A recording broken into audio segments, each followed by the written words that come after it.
Jet fans, I believe that you're finally going in the right direction. You know, for most of the time, they're the guys from planes, trains, and automobiles. You're going the wrong way. As you know, football is right around the corner, and you need to get in on the action with Draftkings Sportsbook, an official sports betting partner of the NFL. So download the Draftkings Sportsbook app now and use the promo code WINGO to receive $200 in free bets when you place a $1 bet on any football game. And get a free shot at $1 million top prize with your first deposit. That's promo code WINGO for a limited time only at DraftKings Sportsbook, an official sports betting partner of the NFL. Must be 21 or older, New Jersey, Indiana, or Pennsylvania only, new customers only. Minimum $5 deposit and $1 wager required. One per customer, restrictions do apply. See DraftKings.com/sportsbook for details, and if you have a gambling problem, call 1-800-GAMBLER or in Indiana, 1-800-9-WITH-IT. Hey everybody, what's up? Welcome into another version of the Chop Shop. Trey Wingo here with you as we get set to break down and preview the AFC for the upcoming 2021 NFL season. And who better to break it down with my good friend, Mark Schlereth, who of course won some Super Bowls as a member of the AFC, two with the Denver Broncos. What's up, buddy? How are you, man? It's always good to see your sunshiny face, even though we can't connect in person as much as we used to on a weekly basis. Back in our former lives, it's always great to connect with you. As our friends on Cobra Kai say, hash brown, send it to the internet. So it's always good. Virtually, we're still doing the same damn thing, which is wonderful. We're brought to you by DraftKings. As we said today, we're breaking down the AFC. And if we're breaking down the AFC, Mark, we have to start with the team that has ruled the AFC the last 2 years, the Kansas City Chiefs. They've been to back-to-back Super Bowls, won Super Bowl 54, and then got destroyed in Super Bowl 55 because their offensive line was in shambles. And my fine producer, Scott Turkin, has put this as the rundown item for the Chiefs. What did the Chiefs learn, and how will they respond to the Super Bowl loss? I submit to you, counselor, that they've already told us their response. They rebuilt their entire offensive line because they know how important that front wall is in front of their $500 million man. There's no question about that. And one of the things about the Chiefs that make them unique over the course of their championship runs and their back-to-back Super Bowl play, before they had all kinds of injuries across the board on the offensive line, one of the things that made them unique, Trey, is I don't think there's a team that I studied that spent more time getting 5 eligibles out in the pattern. Meaning you're having 5-0 protection, our 5 against whichever 5 you bring. And we are relying on two things. One, our ability to protect, our ability to be outstanding. And two, your quarterback's ability, when we do miss, to make defenders miss and make something big happen. The off-schedule nature of football, because there's nobody better than Patrick Mahomes at that. I will say this. I hope that Andy Reid, and I say this with a certain amount of trepidation, I hope that he learned his lesson about football hubris, meaning you got to run the ball. When teams are giving you the opportunity to run the ball, the Buccaneers were saying, we'll give you 6 yards a carry, take it. And I think their running back got, 7-8 carries, average 7 yards a carry, and they decided we're going to win the way we win. And that to me, there's a certain level of football hubris there that you have to, it's your job as a play caller to take the onus off that offensive line, especially when they're injured. And if somebody's going to give you 7 yards of play, you damn well better take it. Well, it's interesting you say that because that has sort of been the bugaboo for Andy Reid in certain situations in the past. When Alex Smith was his quarterback and they had that lead on Tennessee in that playoff game a few years back before Patrick Mahomes took over. And then Travis Kelce got hurt and they didn't give the ball to Kareem Hunt at all. That had also happened to him in Philadelphia. But I just so people understand, in case they'd forgotten, this is now the projected starting lineup for the Kansas City Chiefs on offense. At left tackle, Orlando Brown, who we all know was tremendous in Baltimore. That's a massive upgrade from whoever was starting there before. Then at left guard, you get Joe Thuney, who comes over from New England, and everybody in Patriots camp will tell you how valuable Joe Thuney was during his time there. Then you have center Creed Humphrey, who is a rookie. I totally get that. He's a rookie. However, he has been remarkable in camp, and he was widely thought of as the best center in this year's draft coming out of Oklahoma. Then at right guard, they have another rookie projected starter, Trey Smith. He went in the 6th round out of Tennessee because of some complications with his heart that had some people question his medical at the combine. But he has been killing people in camp. And behind him at right guard is Laurent Duvernay-Tardif, who took off last year because he's a doctor and helped battle the coronavirus in Canada. He started in Super Bowl 54 for them, so they really have incredible depth at that position. And then the other one, which is really interesting, is they have Lucas Niang at right tackle. Lucas Niang, of course, was the high draft pick from a year ago that opted out because of COVID, and he's also been killing people in camp. That doesn't even have Kyle Long anywhere in that starting lineup. That's how deep their offensive line is right now. Yeah, they've done a really good job of bolstering that, of understanding the weakness, of attacking that weakness. And some of those players, as you talked about, their right tackle is a guy they've been high on for a while. He just hasn't had the opportunity to play. I think you and I both expect the Chiefs to be the team to beat in the AFC, right? Yeah, absolutely. I think I do think, we don't even talk about the other factors, but I think there are so many factors, and they're so hard to contend with on the offensive side of the ball. Even if you hold them down for a while, the issue is they get the ball back, and in a minute and a half they score a touchdown, and they're like, oh, okay, we're right back in the game. It goes back to that playoff game where they're down, 24 to Houston? 24-0. Right, and all of a sudden you're like, they had the lead by a half. They had the lead by the half. Right. You're like, how the hell ridiculous. did this happen? They're just that dynamic on offense.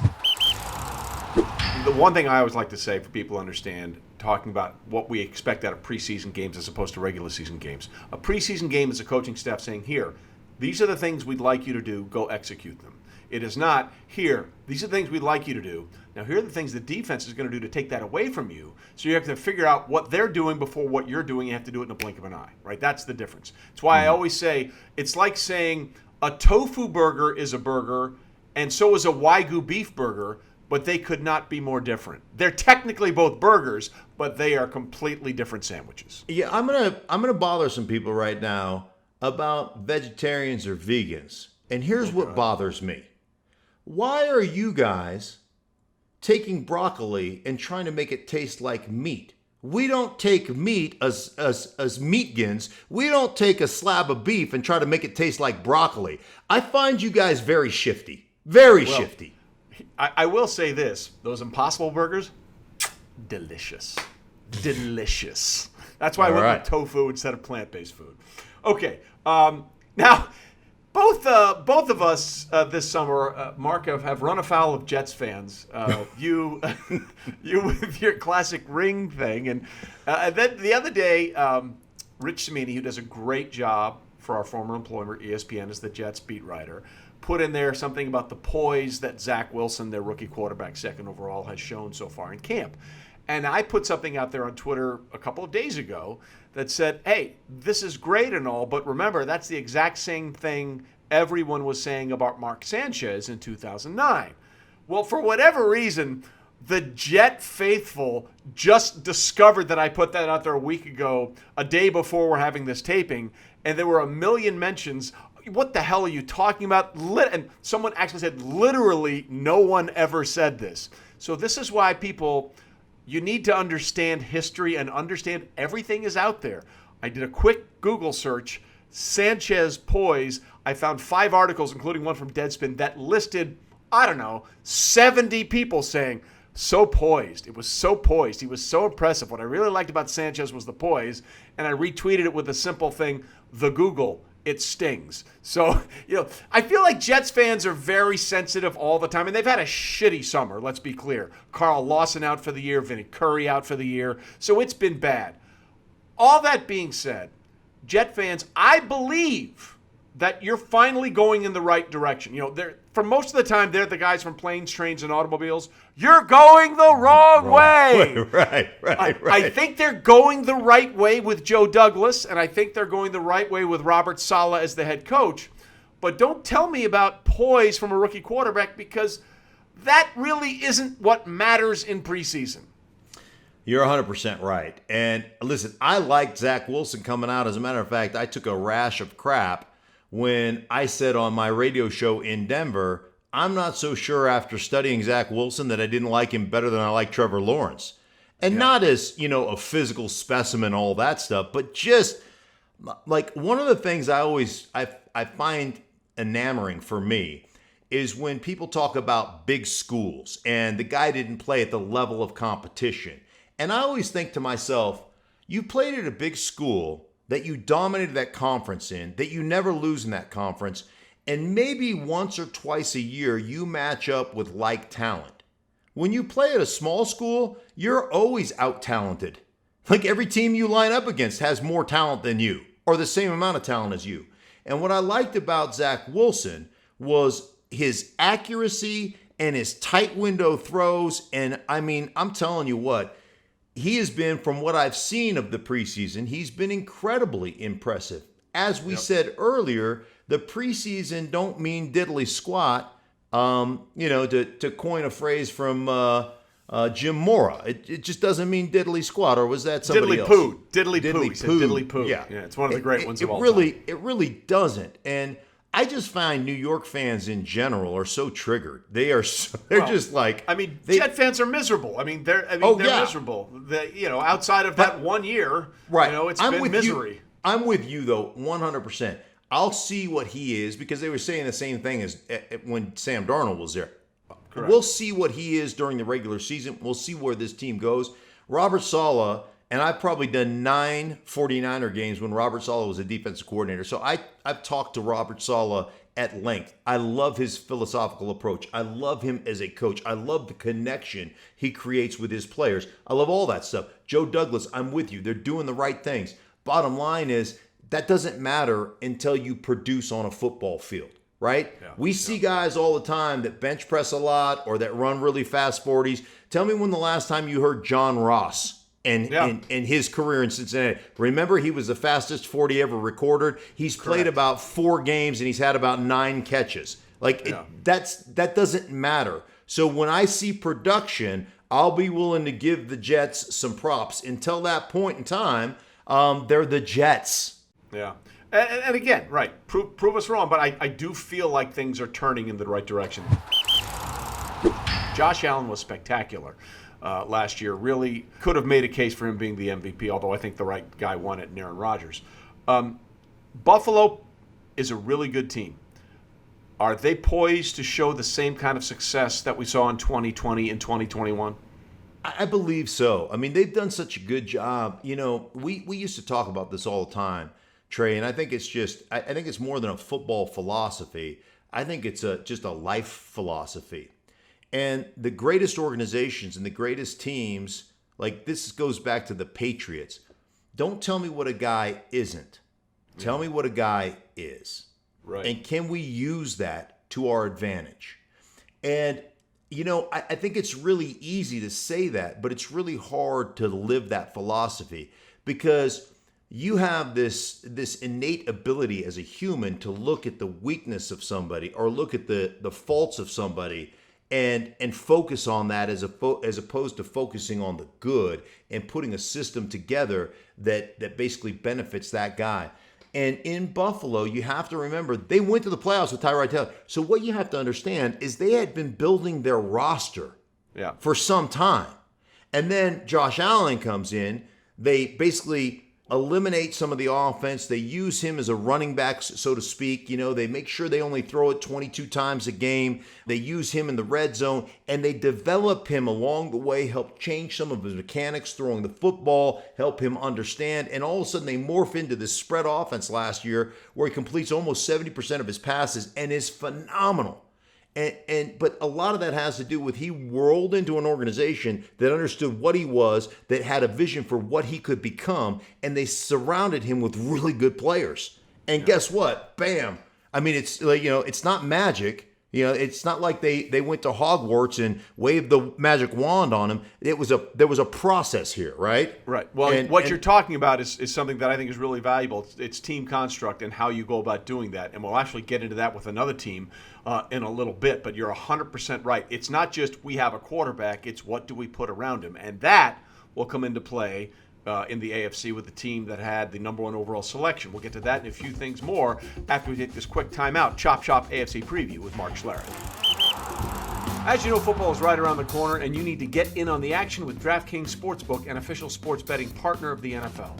And with the NFL returning, DraftKings is doing this. They're giving you new customers $200 in free bets instantly when you bet $1 or more on any football game. Now listen up, because you don't want to miss this.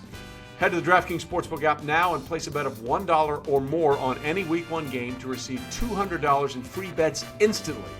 If sportsbooks are not available in your state, DraftKings still has huge cash prizes up for grabs all season long with their daily fantasy contests. And for Week 1, DraftKings is giving all new customers a free shot at a $1 million top prize. Look, nothing adds to the excitement of watching a game quite like having a free shot at $1 million. So download the DraftKings Sportsbook app now and use the promo code WINGO to receive $200 in free bets when you place a $1 bet on any football game and get a free shot at $1 million top prize with your first deposit. That's promo code WINGO for a limited time only at DraftKings Sportsbook, an official sports betting partner of the NFL. Must be 21 or older, New Jersey, Indiana, or Pennsylvania only, new customers only. Minimum $5 deposit and $1 wager required. One per customer. Restrictions do apply. See DraftKings.com/sportsbook for details. And if you have a gambling problem, call 1-800-GAMBLER or in Indiana, 1-800-9-WITH-IT. All right, back with you on the Chop Shop, our AFC preview of the 2021 NFL season. Mark Schlereth here with me, Trey Wingo. So let's talk about one of the biggest moves that was made in the offseason. And oh, by the way, I think we should point out the AFC is stacked. Let's just be clear about that. The NFC has obviously the Super Bowl champs, and they have the Green Bay Packers. But there are 5 or 6 teams that you can make an argument for in the AFC that could be representing the AFC, even though we all think Kansas City's the overwhelming favorite. I mean, it's deep in the AFC, right? Yeah, there's no question about that. I was looking at it this morning. You think about the 4 teams that are going to win the division, right? And then you have to think in the North, if Baltimore wins, Cleveland's going to be in, right? Pittsburgh, Pittsburgh could have, they were 12-4 last year, and we just count them out, right? Yeah. And so then I started looking at it going, okay, if there's 7 teams that are gonna make the playoffs, 2 of them are coming from the North. I'm almost positive, right? Yep. And then I start looking at it going, okay, that leaves what? That leaves another 5 or 6 teams fighting for the last 2 playoff berths with Miami and with either Tennessee or Indianapolis, depending on who wins that division. With the Chargers, with New England, with there's a bunch of teams that have an opportunity to do that. It is stacked. It is super, super deep. And one of the teams that made the biggest moves was bringing over a stud from the NFC. Julio Jones goes from Atlanta and is now teamed with Ryan Tannehill in the Tennessee Titans. This move, to me, I think has potentially, Mark, the move to be the most impactful of any player that changed teams this offseason, and I'll explain why. You have Derrick Henry, right, who is still a sledgehammer and a human refrigerator with arms that is impossible to tackle. Well, now you bring over Julio Jones. And there are questions about his health. I understand that completely. For the sake of this discussion, let's assume Julio Jones is 90 to 95% of what he was in Atlanta. The hell are you going to do as a defensive coordinator? Because you load the box to stop Derrick Henry, which you have to do, which means you're going to leave somebody one-on-one, whether it's A.J. Brown or Julio Jones. If you're the offensive coordinator for the Tennessee Titans and head coach Mike Vrabel, you love your options with A.J. Brown on one side, one-on-one, or Julio Jones on the other. So, okay, maybe we try and double Julio and take the passing game out. Well, then you got a skinny box against Derrick Henry. I think potentially the move of Julio Jones to Tennessee could be the most impactful single-player move this entire offseason.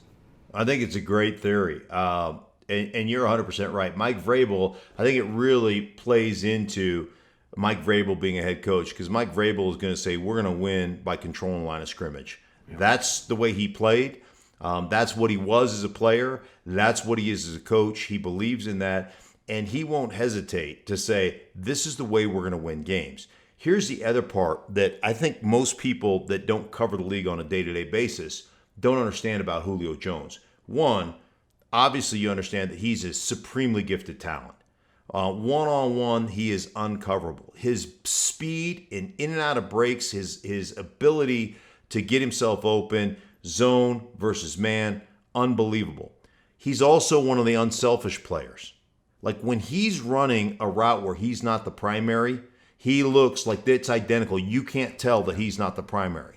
Unfortunately, in this day and age where we've overvalued wide receivers, we give them the opportunity to be divas.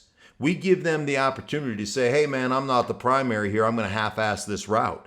And guess what happens? When you half-ass a route, you don't get distribution from a player standpoint, meaning your players that are supposed to be covering you will slough off and they can get involved in a play on the opposite side or in the middle of the football field.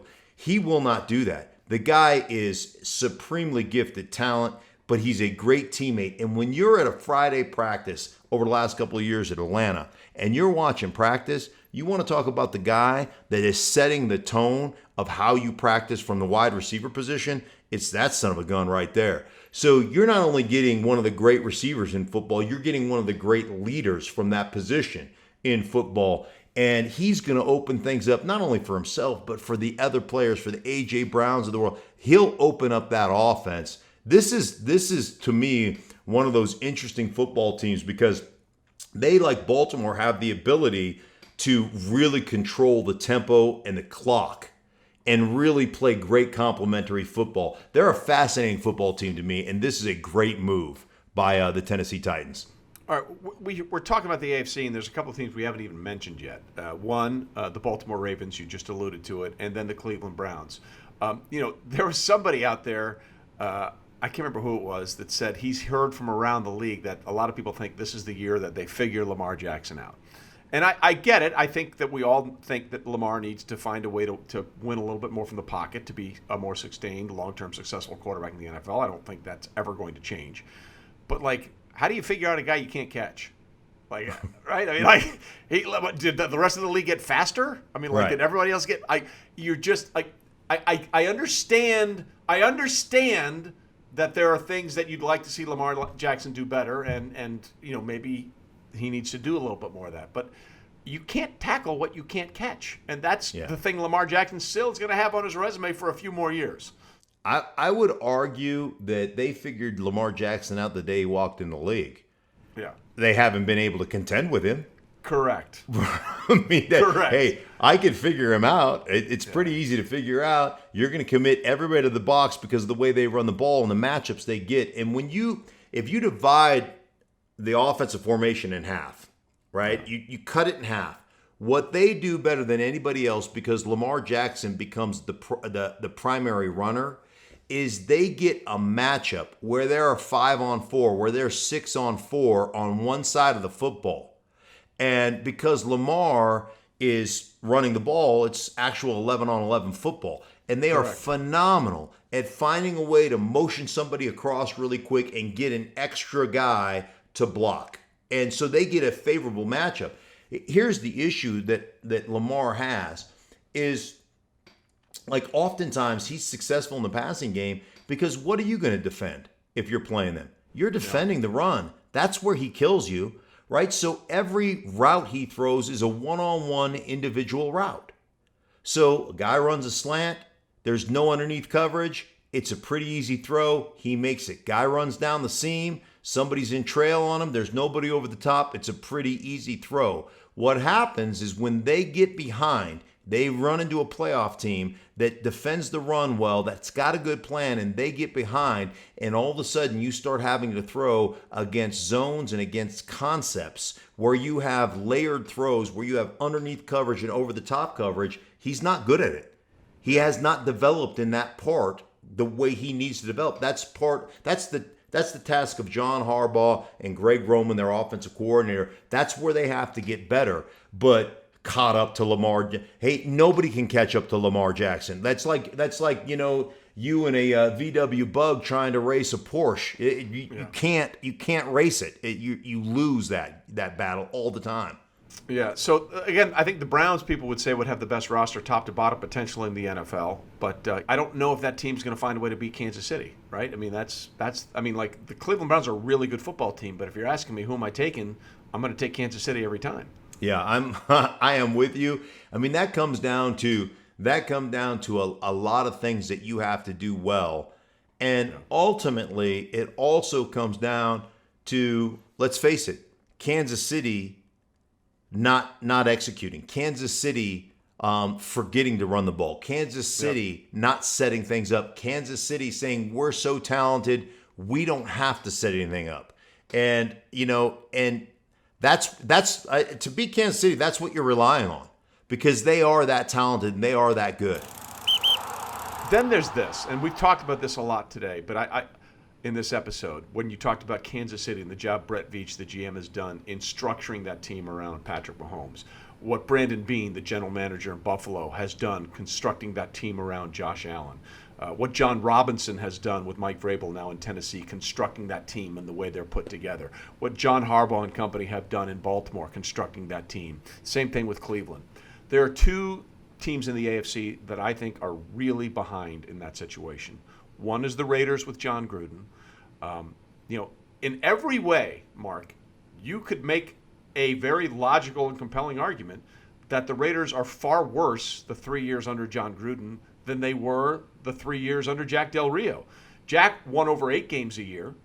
John's won 6 games a year.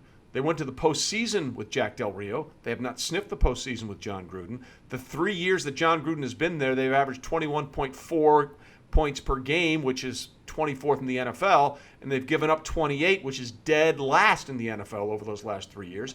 And they've squandered all those first-round draft picks that they got for Khalil Mack and Amari Cooper. They have done, quite frankly, a far below average job of building a team in Las Vegas. Yeah, they really have. And, I've called Raiders games the last couple of years. And defensively, when you look at them from just a personnel standpoint, one of the things when you don't have the personnel to line up and just go, let's play, bring it on, let's go, you have to become, very tricky, right? Yeah. And when you get yourself out of position by doing exotic things, guess what happens to you? You give up 40-yard, 50-yard. You give up explosives that are touchdowns on a consistent basis. And you're 100% right. Like, they had opportunities with their draft picks to go in different directions, and they were smarter than everybody else. And they went in a way almost drafting the potential of a particular player. And they haven't worked out. Their decisions haven't worked out. And their personnel is just flat out not good enough. And then, I think Derek Carr is an exceptional quarterback. Totally agree. This is not about Derek Carr. This is about the organization he plays for. Exactly. But when your head coach has never met a quarterback that he wasn't more in love with than the one he has, it's true. It is really hard, I think, offensively to have the continuity that you need. And they've had an outstanding offensive line here the last couple of years. They've kind of squandered that, and now they kind of dumped the whole thing and are starting over from scratch. So, I think the decisions in that building have been head-scratching at best. And then there's the Jacksonville Jaguars. The news came out recently that, oh, shocker, Trevor Lawrence is going to be the starting quarterback. I don't have any concerns about Trevor Lawrence, about his ability and what he can do.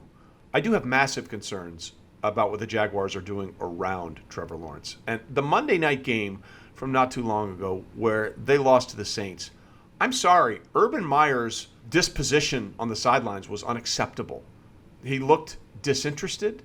Players pick up on that stuff, right? Mm-hmm. And the Jacksonville Jaguars, the question to me isn't Trevor Lawrence, will he live up to the hype? Because if he doesn't live up to, everybody's wrong. There wasn't a single person that wouldn't say Trevor Lawrence should have been the number one pick in the draft. We all agree with that, right? If you needed a quarterback, Trevor Lawrence should absolutely have been the first pick in the draft. The kid looked like he could play in the NFL when he was a freshman at Clemson, okay? He had the body, he had the poise, he had everything that you would want. So if Trevor Lawrence misses, then everybody's evaluations of draft missed. So it's not about Trevor Lawrence. It's about the responsibility of that team, Jacksonville, to put a team around him and put an offensive game plan around him. And quite frankly, I see that lacking so far this summer. I do as well, and you're 100% right. Going back to Urban Meyer, a good friend of yours, Matt Rule. Yeah. Matt Rule is a college coach that's had a ton of success that came into the NFL. And, in honest moments, and this is one of the things I love about meeting with Matt Rule, he'll be really honest with you, right? Yep. You could see the exhaustion on his face. You could see, it's very much like when you're a rookie. When you're a rookie, it's overwhelming to you. I just went through 4 weeks of training camp. Now and 4 preseason games in my day. Now I have a 16-game regular season. Like, by week 8, your college season is over. Yeah. And you just hit the halfway point. And you'll walk in there, I'll walk in there as a veteran player, and every rookie's in his locker sleeping, right? He's just he's beat down because you don't have a sense of what it is. You've got to develop that. And Matt Rule, will be very honest. I'm like, boy, dude, are you all right, man? I'm exhausted. I was not totally prepared for this. So you got to find your identity, and it takes time. And the players pick up on those signals, and they pick up on your ability to connect with everybody. And you're right with Urban. There's a big learning curve here. You're not just the grand poobah of all things football like you were at Ohio State. You got to come in and connect with your players. You got to tell them who, what, the why. The players in your locker room don't care one lick what he did at Ohio State or Florida. All they know Absolutely. is can you get us paid and make us win now? They don't care about any of that. Right. And I played for Mike Shanahan. I watched Kyle Shanahan do this. I watch him talk about, this is what we're going to do. This is why we're going to do it. It's like a journalism class. This is how we're going to do it. This is what it's going to accomplish. And here is how you are going to benefit as a player. So if you make this sacrifice for me, I guarantee you these 3 things are going to happen to you and to us as a football team. And you get complete and total buy-in because there's a connectivity there. And you have got to be able to do that. I put it on because I heard a lot of people talking about, should they even play because they've got a lack of talent? Should they even play, Trevor Lawrence? And my answer to that is, of course you should play. Yeah. But it's incumbent upon you as a coaching staff to make sure that you protect him by having an identity, by understanding what you are. And listen, there's going to be some games where you fall and you're down by 14. If you throw it 56 times a game, you're going to get his ass kicked. It's going to be a David Carr situation. What did he take, 78, 76, 78 sacks his rookie year? I joke around all the time, but it's 100% true. I remember when Patrick Ramsey came into the league under Steve Spurrier. And I've said it a million times. There are people doing 5 to 10 in a state pen that did less to get there than Spurrier did to Patrick Ramsey. He got the shit beat out of him by a guy who didn't believe in max protection and hot routes. And I mean, that poor kid, he should have been in a body cast every week. Never had a chance. A chance. I'm glad you mentioned Spurrier because it goes, and we'll wrap it up here. The list of college coaches that were awesome in college and then went on to have really good NFL careers in the Super Bowl era specifically is really short. It's really short.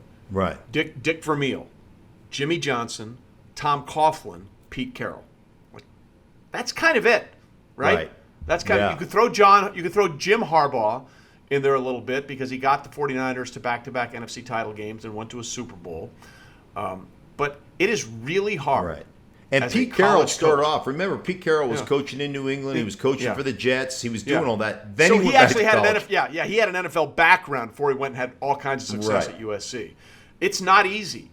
The history is against Urban Meyer being successful, and I just for Trevor Lawrence's sake and the Jags' sake, I hope they turn it around. But I'm not really optimistic with what I've seen this summer. Yeah, well, it goes down to Brian Schottenheimer as the offensive coordinator. Dude, you got to do everything you can do to make sure you support him and not put him in a position where he is I just remember Aikman in his rookie year going 1-15. The one game they won was against us. I was with Washington, and I think Berline came in because Aikman got knocked out of the game. No, it was Steve Walsh, actually. It was Steve Walsh. Yeah, well, whoever it was came in and won that game. We were 11-0 at the time. He took a beating. And there's very few guys that can take a beating. Troy's a big, strong guy, but there are very few guys mentally who can take that kind of beating and come back and play the way that Troy Aikman played in his Hall of Fame career. So kudos to him. But that list is probably shorter than the college coaches that came in and had success in the NFL. So we'll see what happens. But again, that's our preview Chop Shop edition of the AFC. That'll do it for now. Until the next time I see you on the Chop Shop, buddy, I'll talk to you soon, okay? Okay, bud. Thanks. So that'll do it for our AFC preview. Clearly, it is a stacked conference in 2021. We'll see how it all plays out. Listen, I want you to have a great weekend, but coming up next week, we are going to drop episodes on you. Not only are you going to get a regular Half Forgotten History episode, but you got a couple of bonuses as well. We're going to have a fantasy football preview episode with someone who knows a thing or two about that. And we're going to take the long view. We're going to take a look at who might walk away with all the individual honors through the year. We're going to be prognosticators, but we're not very good at it. So we're bringing in someone who will be the judge, jury, and probably executioner of these picks we're making. You're going to want to be around for that because it is a very, very special guest. That'll do it for this week. Have a great weekend. We'll see you next week.